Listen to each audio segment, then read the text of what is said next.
Alors cette nuit, Trump a signé enfin la fin du shutdown. L'administration américaine va pouvoir refonctionner normalement, ce qui est une bonne nouvelle, ce qui est une très bonne nouvelle pour nous, pour les actifs à risque.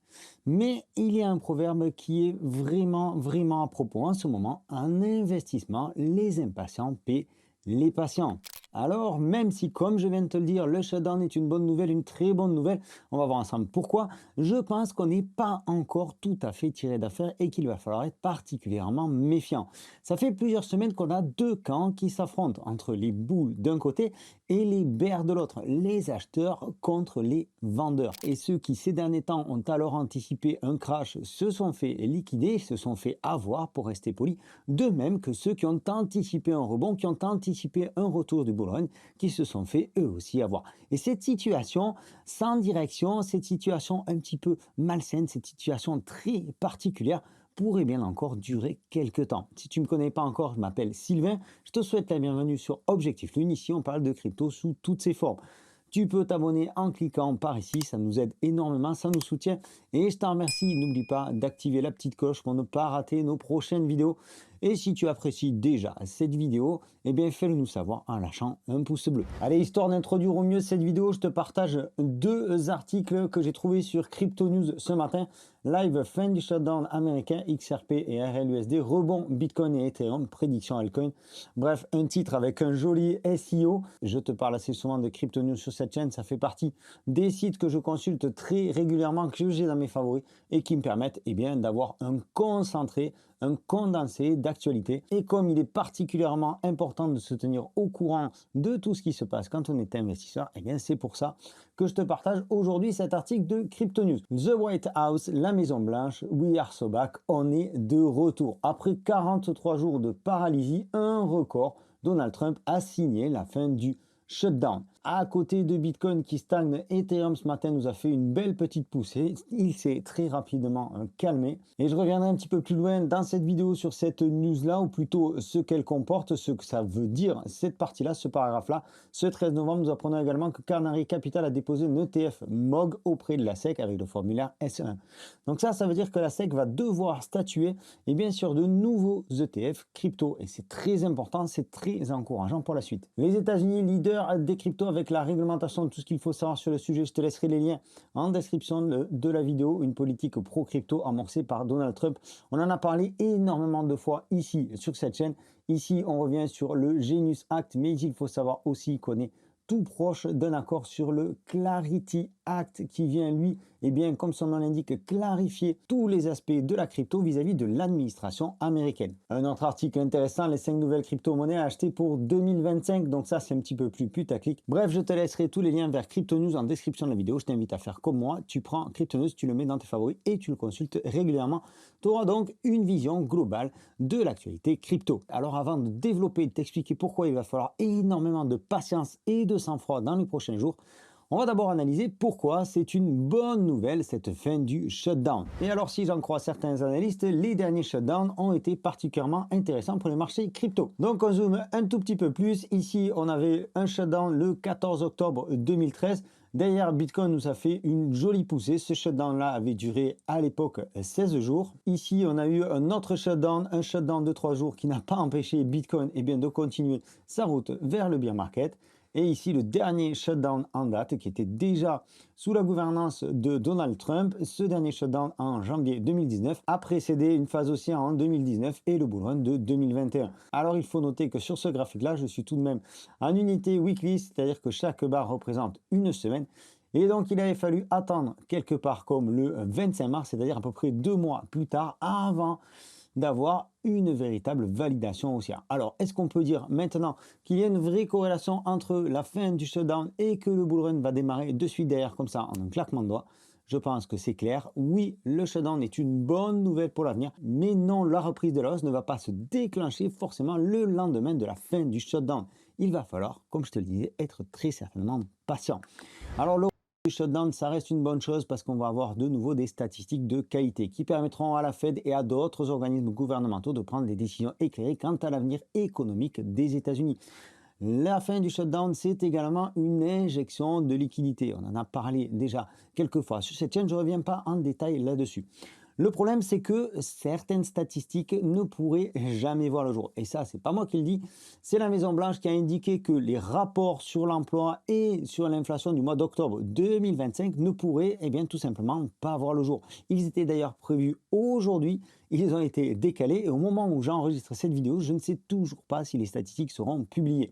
A priori, concernant les statistiques du chômage, elles devraient être publiées, mais pas dans leur intégralité. Ce qui derrière complique énormément la tâche de Jérôme Powell et des autres membres de la Fed. Le problème avec ces statistiques qui ne sortent pas, qui sortent en retard ou qui sortent tronquées, eh bien c'est tout simplement que Powell, que la Fed ne pourra pas prendre de décision parfaitement éclairée concernant une éventuelle modification des taux d'intérêt. Cette modification-là qui est prévue pour le 10 décembre 2025, aujourd'hui on est encore dans un statu quo et il y a peu de chances que la Fed baisse à nouveau ses taux le 10 décembre. Le marché reste indécis vis-à-vis de cette situation-là. Alors c'est pour ça que le thème de la vidéo aujourd'hui te parle de patience, parce qu'on pourrait déjà dans un premier temps, et c'est tout à fait logique, avoir tout simplement un retour à la normale. Le shutdown a commencé le 1er octobre et si on regarde les ETF Bitcoin depuis le 1er octobre, alors on le voit très clairement ici, cette courbe blanche qui représente le total des capitaux détenus par les ETF Bitcoin Spot, et donc cette courbe qui s'est inversée depuis le 1er octobre, qui s'est inversée depuis le début octobre, et qui donc maintenant est à la baisse. Alors tout ça, pourquoi? Eh bien tout simplement parce qu'un shutdown, ça veut dire incertitude, incertitude sur les marchés financiers. Donc les investisseurs restent prudents et même s'ils ont encore tendance à investir dans l'or, dans les actions, etc., eh bien les premiers qui trinquent dans ces cas-là, ce sont les actifs à risque. Et nous, comme tu le sais certainement, on est dans les actifs très risqués. Alors cette fin de shutdown, elle aura tout de même des effets à moyen et à long terme pour le marché des cryptos. Tout simplement pourquoi? Parce que dès aujourd'hui, l'administration se remet au travail. Et il y a un dossier particulièrement brûlant, particulièrement intéressant qui devrait avancer assez rapidement maintenant, c'est le Clarity Act. Cette loi qui est à l'étude depuis plusieurs mois maintenant et qui était annoncée avant la fin de l'année. Et certains ont dit eh bien, qu'à cause du shutdown, ce serait repoussé en début d'année 2026. Le Clarity Act permet de mettre à plat absolument toutes les lois autour des crypto-monnaies. L'impact, le rôle des banques, le rôle de la SEC, le rôle de la CFTC, des différents régulateurs américains au niveau des cryptos. Bref, en fait, ça vient cadrer complètement toute la crypto, tout l'univers crypto. Et c'est une très bonne chose. Parce que, certes, nous, de notre côté, on aime bien notre côté un peu liberté dans la crypto. Mais si l'on veut maintenant que la crypto soit adoptée par une masse plus globale, eh bien, il faut passer quand même par de la régulation, par de la légalisation quelque part. Et donc ça, c'est tout le rôle, tout l'objet du Clarity Act. Et si ce Clarity Act est adopté avant la fin de l'année, eh bien, ça pourrait être quelque chose de nouveau catalyseur qui pourrait permettre au marché crypto de repartir. Et puis, dernièrement, on a vu arriver un ETF sur Solana et aujourd'hui, un ETF sur XRP. Et ça, c'est des choses qui potentiellement aussi, ces validations d'ETF pourraient s'accélérer dans les jours, dans les semaines à venir. Tout simplement pourquoi? Eh bien, parce que le shutdown a stoppé l'examen de tous les ETF qui étaient en cours. Donc maintenant que le shutdown est terminé et que l'administration se remet au travail, on pourra avoir une nouvelle validation en cascade de plusieurs ETF.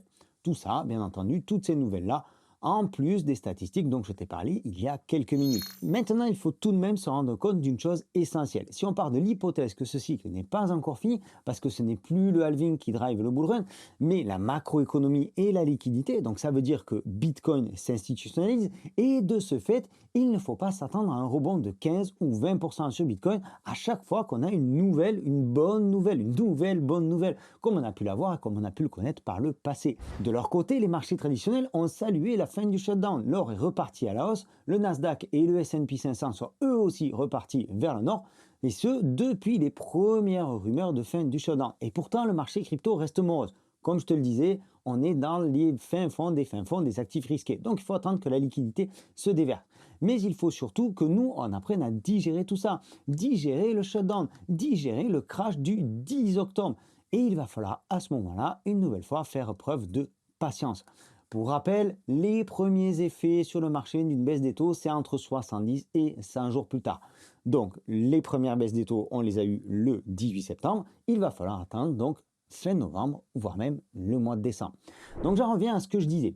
Si on part du principe qu'on devient de plus en plus institutionnalisé, qu'on devient de plus en plus macro-dépendant, qu'on est de plus en plus corrélé au marché financier, même si actuellement on a une décorrélation, comme je te l'ai dit, parce qu'on est dans les actifs les plus risqués, Eh bien, il va falloir que nous, on apprenne à driver nos investissements exactement comme le font les investisseurs traditionnels. Parce qu'aujourd'hui, ce sont les ETF et les achats des grosses boîtes qui drivent le marché. Parce que ces boîtes, ces investisseurs attendent de leur côté les décisions de la Fed. Ils attendent les statistiques. Alors oui, on est en train de perdre une partie de l'essence même de l'investissement crypto, c'est-à-dire la vitesse et la volatilité que l'on a connue et qui est particulièrement excitante.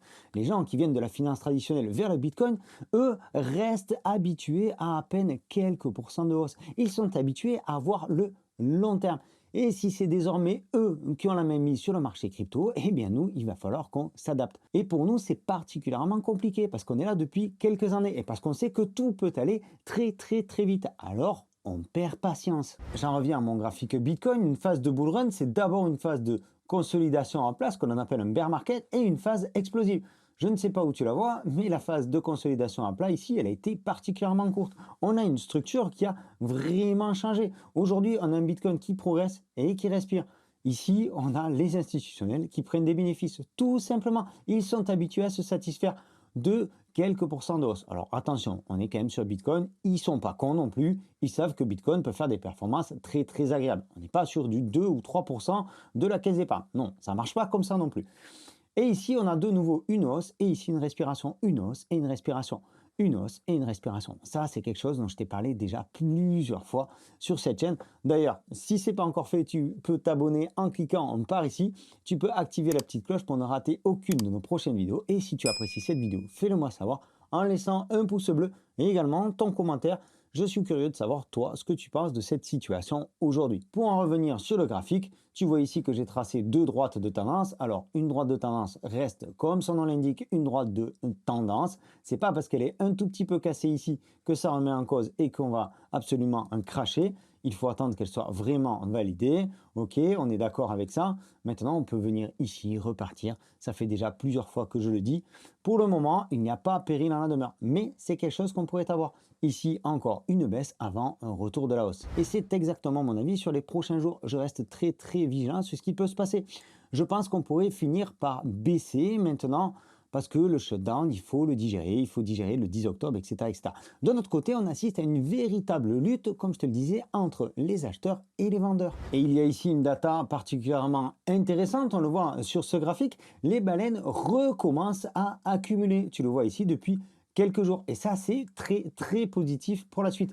En noir, on a la courbe de notre Bitcoin, le prix de notre Bitcoin. Et la partie rose, ce sont les changements sur les wallets des baleines. Et on peut voir que donc depuis novembre, depuis début novembre, eh bien, les baleines continuent, recommencent à accumuler du Bitcoin. Et ça, c'est une très, très bonne nouvelle. Alors, je te l'accorde, en ce moment, c'est vraiment pas évident. Et on voit clairement que bien le marché manque de force. Une fin de shutdown, comme je te le disais, reste positive. Même si d'un autre côté, pour rappel, la Cour suprême doit statuer sur la légalité des droits de douane. Donc malgré ça, on reste tout de même dans un contexte plutôt favorable. Il faudra attendre une rotation des capitaux. Tu l'as vu, les investisseurs aujourd'hui bout de la crypto. L'or repart à la hausse et les marchés actions sont eux aussi en hausse, portés par la narrative de l'intelligence artificielle. Donc ça reste une question de temps. Le problème, c'est de savoir combien de temps ça va durer. Et ça, aujourd'hui, personne ne sait. Dans tous les cas, ce qui est sûr, certain, et j'espère que cette vidéo aura un impact sur ta façon de voir les choses. Dans tous les cas, aujourd'hui, anticiper une hausse ou anticiper une baisse, anticiper un retour du bull run ou anticiper un retour du bear market est tout juste complètement suicidaire. Dans ces périodes-là, je sais que c'est très difficile, je sais que ça paraît très long et c'est une période qu'on a traversée également durant tout le courant de l'année 2024, entre le mois de mars 2024 et le mois d'octobre 2024. Ça a été particulièrement long, particulièrement éprouvant. Eh bien, il faut savoir tenir. Pour ma part, je ne fais pas beaucoup de trading actuellement.